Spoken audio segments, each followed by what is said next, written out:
Hello, everyone, and welcome back to another episode of Good Grief Life After Loss. You will probably start to notice a few minutes into this episode that I sound very sick and nasally and gross, which is exactly how I feel. However, I was oddly excited about this week's episode, so I wanted to make sure to still sit down and record it, even if it may be painful to your ears. So, apologies in advance for the way I sound, but I wanted to get this episode out to you guys this week. Didn't want to leave you hanging. So, today's episode is something that honestly hasn't even been showing up for me lately. It has just been existing for the past 10 years, ever since losing Sam.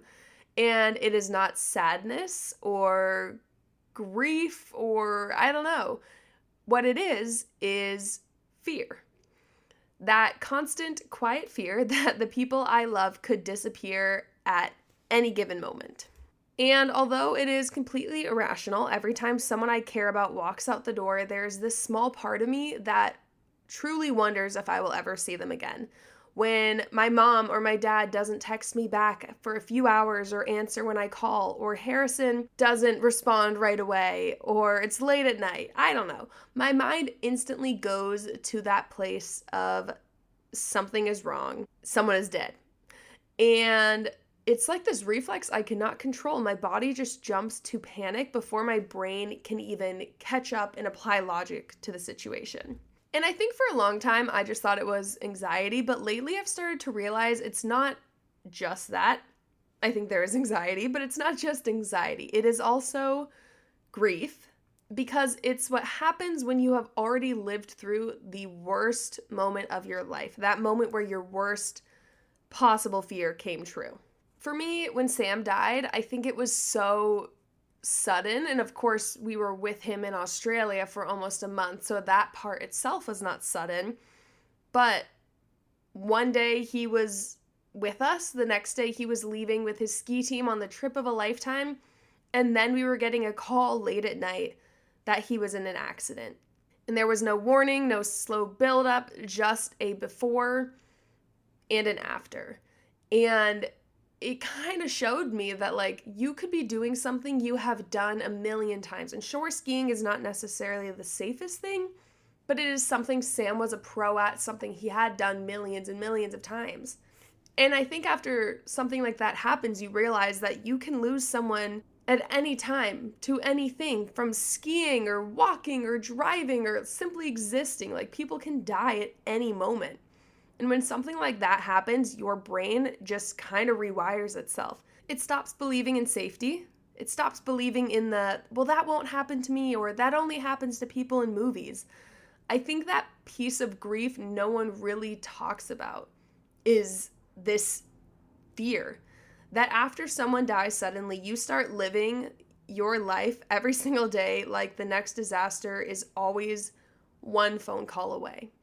And I don't think it's a conscious choice. It's your body's way of trying to protect you, of saying, like, hey, if I expect the worst will happen, maybe it won't hurt so bad next time. Maybe that doesn't necessarily mean I can stop it from happening, but I can stop it from being as sad and as painful. Obviously, that's a little irrational, because the truth is it does not. It would still hurt just as bad to lose someone else. And the constant bracing yourself for loss does not stop it from coming.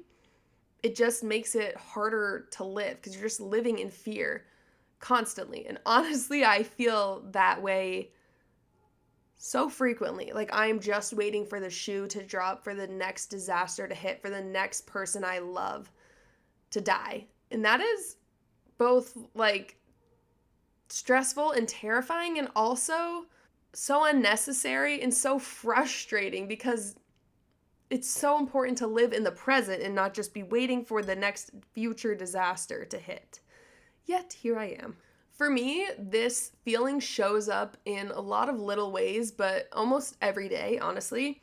Whether it's checking Find My Friends way too often, feeling super uneasy when someone I love leaves for travel, or getting a rush of panic if a family member says, like, hey, I'll call you later, I'll text you when I land, and then doesn't.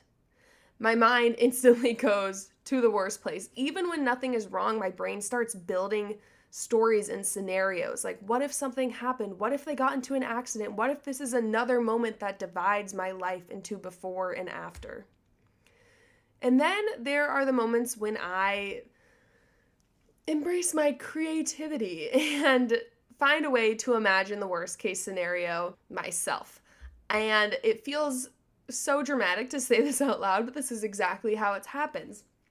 I will be driving, listening to a sad song, and suddenly there I am, picturing what I would do if the people I loved the most just suddenly died. And I can see the scene in my head so clearly. Like, I can picture myself getting the call, going to the funeral, the heartbreak, having to call other people and tell them. Like, I make up this entire scene in my head, and before I know it, I'm in the car sobbing, mourning someone who is fully, completely alive.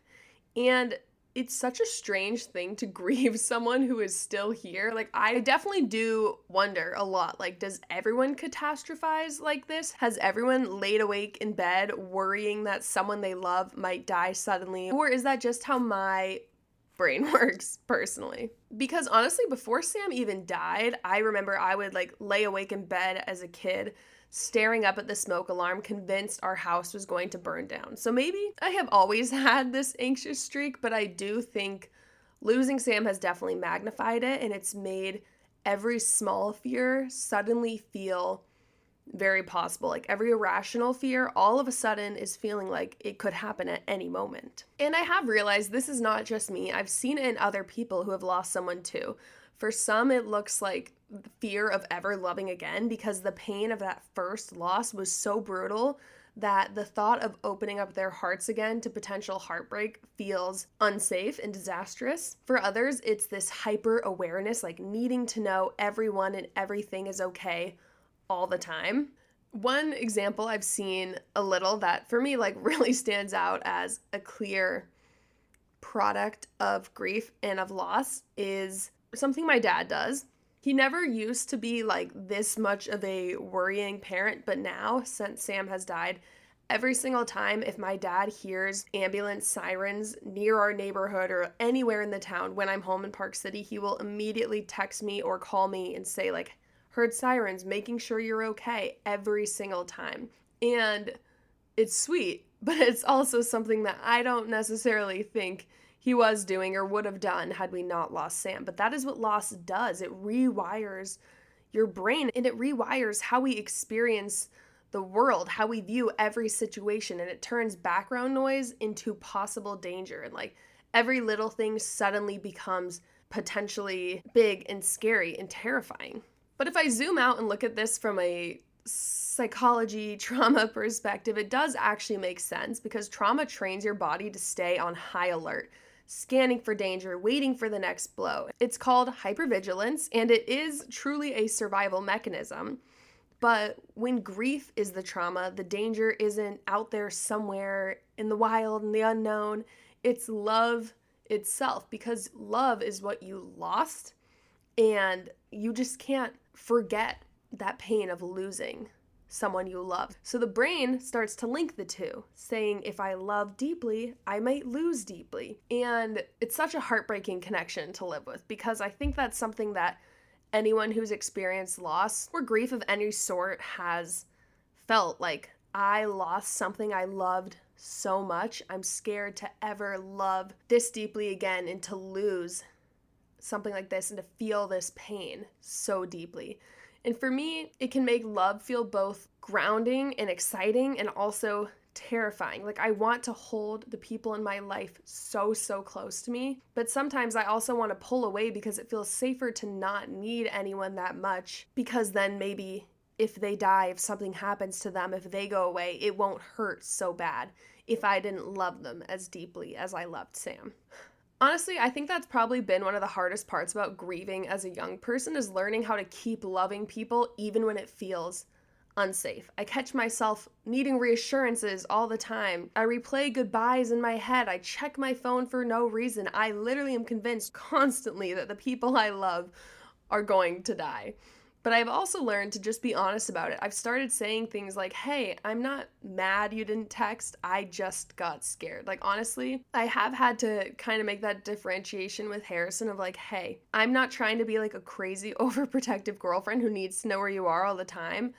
But I need you to know that if you're not responding or if I don't know where you went, my mind is immediately going to this very deep, dark place. Not, oh, his phone died or he's out with friends and turned off his phone. Like, my mind is immediately going to worst case scenario.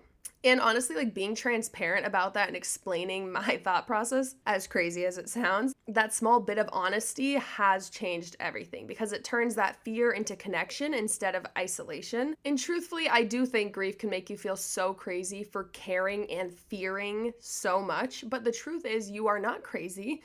You are just someone who knows how quickly things can change. You are someone who knows that in an instant, your entire life can change and the person you love the most can be pulled away from you.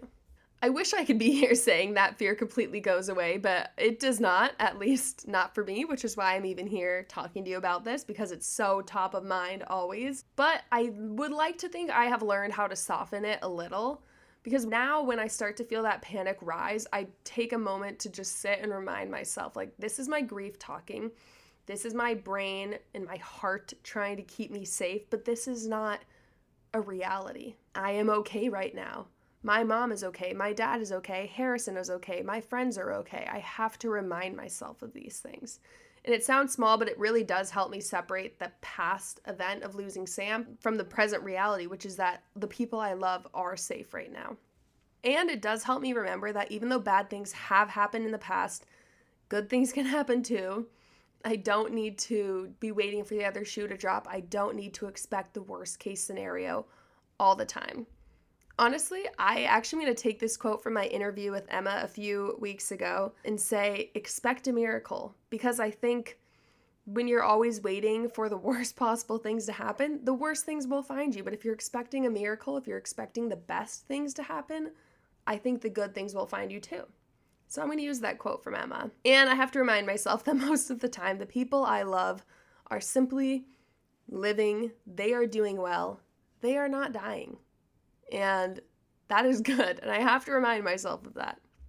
So to my listeners, if you've ever felt that quiet panic sneak up when someone doesn't answer the phone or says goodbye or you forgot to say I love you as they left, you are not alone. You are not paranoid or dramatic or broken. You are just someone who has lived through literally the worst possible thing imaginable. And now you are trying to live and love in a world that once took something from you. And maybe, honestly, I think that's what courage looks like after grief. Loving anyways. Choosing to love. Choosing to let people in. Trusting that not every story ends in goodbye.